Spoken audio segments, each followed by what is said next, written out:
Hello दर्शकों, नमस्कार। मैं अमितोष पंडित आप सभी का एपी न्यूज में स्वागत करता हूं। आप देख रहे हैं आज की टॉप 10 न्यूज। अगर ये न्यूज आपको पसंद आती है तो आप ज्यादा से ज्यादा इसे लाइक, शेयर एंड सब्सक्राइब कीजिए, जिससे यूट्यूब ज्यादा से ज्यादा लोगों को ये वीडियो रिकमेंड करेगी।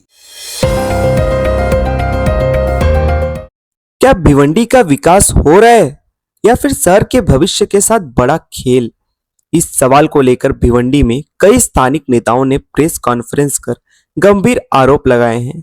उनका दावा है कि डीपी प्लान से community centre, parking, truck terminal और अन्य सार्वजनिक आरक्षण हटाकर कुछ बिल्डरों को फायदा पहुंचाने की कोशिश की जा रही है।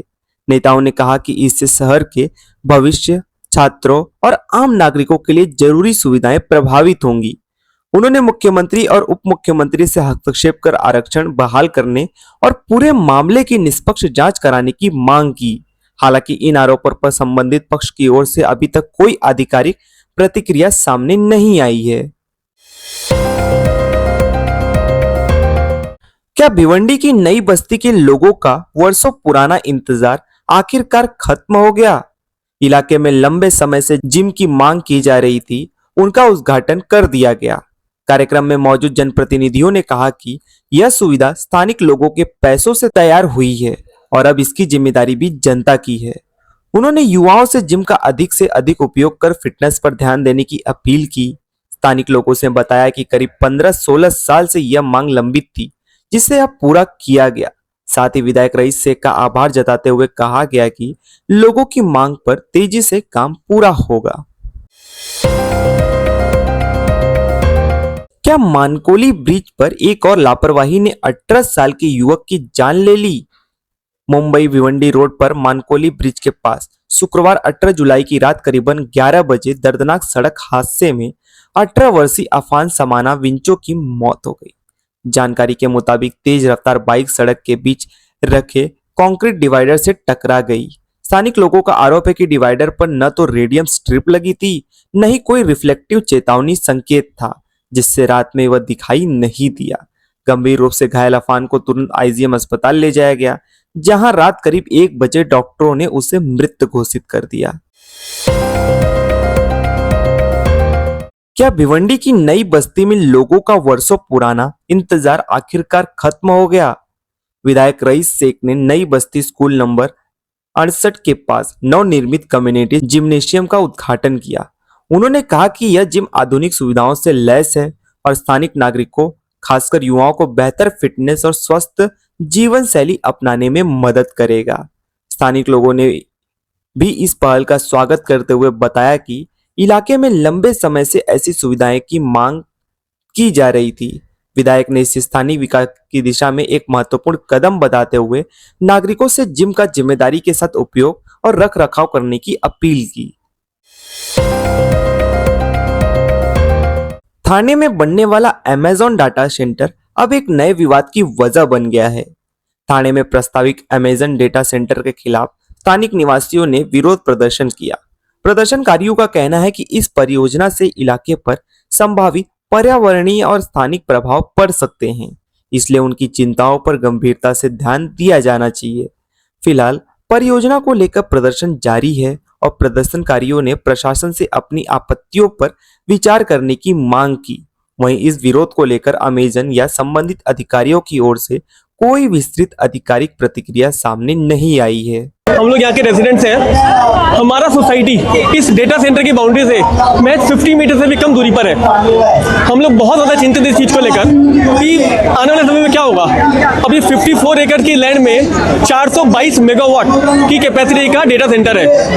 ये एक हीट आइसलैंड की तरह काम करेगा। It will generate enormous heat.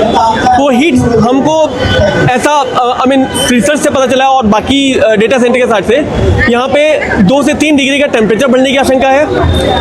580 MVA capacity के 193 डीजी सेट्स हैं, 193 डीजी सेट्स हैं बड़े। क्या होगा जब वो डीजी सेट एक साथ ऑपरेट होंगे? उसका धुआं होगा, आवाज़ होगी, नॉइस होगा, पॉल्यूशन होगा।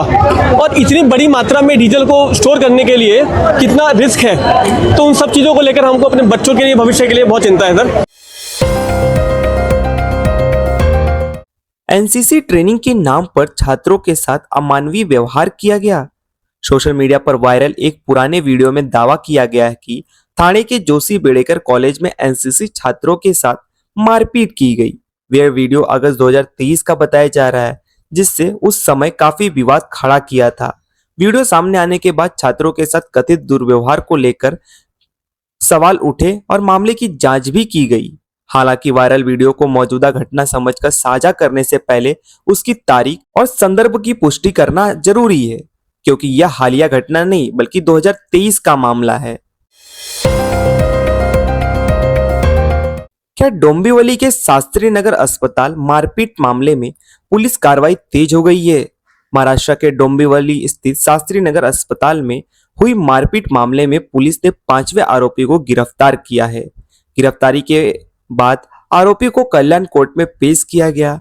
इस मामले में पहले भी कई आरोपियों को हिरासत में लिया जा चुका है और पुलिस पूरे घटनाक्रम की जांच कर रही है। अस्पताल में हुई घटना के बाद सुरक्षा व्यवस्था और स्वास्थ्य कर्मियों की सुरक्षा को लेकर भी कई सवाल उठे हैं। पुलिस का कहना है कि मामले में आगे की कानूनी कार्रवाई जारी है।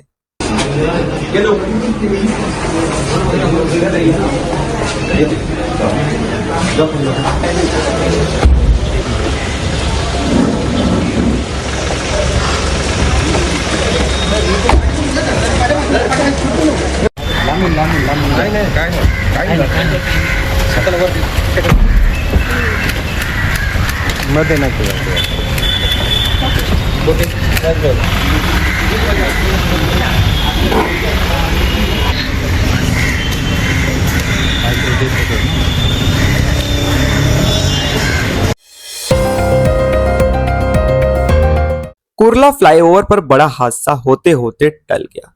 रविवार शाम मुंबई के कुर्ला फ्लाईओवर पर एक छोटा टेम्पो डिवाइडर पार कर दूसरी लेन में पलट गया। उसी दौरान वहां से गुजर रही मुंबई की मेयर रितु तावड़े ने तुरंत अपना काफिला रुकवाया और ड्राइवर, सुरक्षा कर्मियों व स्थानिक लोगों की मदद से राहत कार्य शुरू कराया। मेयर ने टेम्पो चालक और क्लीनर का हालचाल भी जाना। राहत की बात यह रही कि दोनों को केवल मामूली चोटें आई हैं। इस हादसे में कोई गंभीर रूप से घायल नहीं हुआ। मुंबई की कोस्टल रोड पर तेज रफ्तार पोर्शे कार हादसे का शिकार हो गई। जानकारी के मुताबिक चालक ने वाहन से नियंत्रण खो दिया, जिसके बाद पोर्शे डिवाइडर से जा टकराई। हादसा इतना जोरदार था कि कार को नुकसान पहुंचा, लेकिन एयरबैग समय पर खुलने की वजह से चालक को केवल मामूली चोटें आईं। घटना के बाद मौके पर लोगों की भीड़ जमा हो गई। फिलहाल हादसे के कारणों की जांच की जा रही है और पुलिस पूरे मामले की पड़ताल में जुटी हुई है। मुंबई में सोनम वांगचुक के समर्थन में शिवसेना यूबीटी सड़कों पर उतर आई। पार्टी कार्यकर्ताओं ने प्रदर्शन करते हुए सामाजिक कार्यकर्ता सोनम वांगचुक के समर्थन में आवाज बुलंद की और नीट यूजी पेपर लीक मामले को केंद्र सरकार पर निशाना साधा। प्रदर्शन के दौरान कार्यकर्ताओं ने केंद्रीय शिक्षा मंत्री के इस्तीफे की मांग करते हुए कहा कि पेपर लीक जैसी घटनाओं ने लाखों छात्रों के भविष्य को प्रभावित किया है और दोषियों के खिलाफ सख्त कार्रवाई होनी चाहिए। इस दौरान केंद्र सरकार के खिलाफ नारेबाजी भी की गई। पुलिस की मौजूदगी में प्रदर्शन शांतिपूर्ण ढंग से संपन्न हुआ।